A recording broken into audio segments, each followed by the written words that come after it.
L'ordre du jour appelle les questions au gouvernement. La parole est à Jenny Marc. Merci, Monsieur le Président. Ma question s'adresse à Monsieur le Premier ministre, garant des valeurs de la République, quand bien même il ne daignerait peut-être pas m'y répondre. Nous avons tous été particulièrement fiers des victoires de l'équipe de France de football en 1998 lors de la Coupe du Monde, puis en 2000 au Championnat d'Europe. Ces Français victorieux ne jouaient pas avec des maillots bleu clair ou bleu foncé, mais avec le même maillot bleu France. Unis, la France a toujours été plus forte.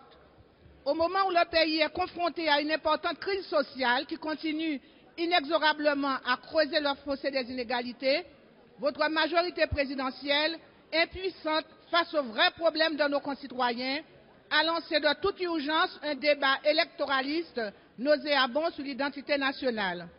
Et justement, à force de jouer avec le feu, on se brûle. En guise de nouvel écho à ce débat qui classifie les Français, le scandale autour des quotas colorimétriques n'est rien d'autre que l'enfant adultérin de la mauvaise semence de vos choix iniques.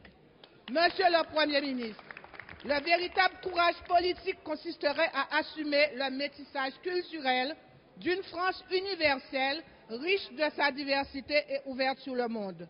Ce débat qui secoue aujourd'hui notre société est particulièrement douloureux pour tous ceux qui sont attachés aux valeurs de la République.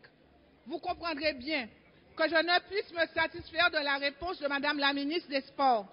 Premièrement, elle ne pouvait ignorer les débats de fond qui secouent le football français.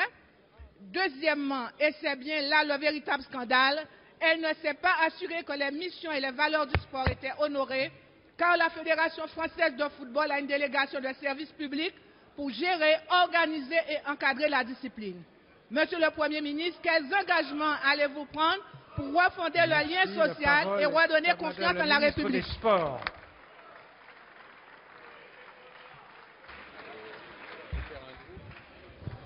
Monsieur le Président, Mesdames et Messieurs les députés, Madame la députée, comme je vous l'indiquais hier devant votre Assemblée, les conclusions de la mission indépendante du ministère des Sports, comme de la mission conduite par le député Patrick Braouzek, député communiste, sont absolument identiques. Il n'y a pas de fait matériel permettant de conclure qu'il y a eu des faits discriminatoires, qu'il y a eu mise en place d'une politique discriminatoire au sein de la Fédération française de football.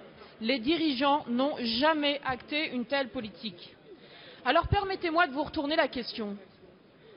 Nous avons rendu obligatoire dans toutes les fédérations une charte de lutte contre les discriminations cette année. Pourquoi n'y avez-vous pas pensé? Pourquoi ne l'avez-vous pas proposé?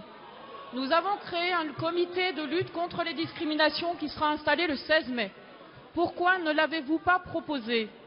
Nous avons créé, et j'ai proposé à la Fédération de créer un observatoire indépendant pour effectivement faire le point sur les cas de discrimination et de communautarisme au sein du football.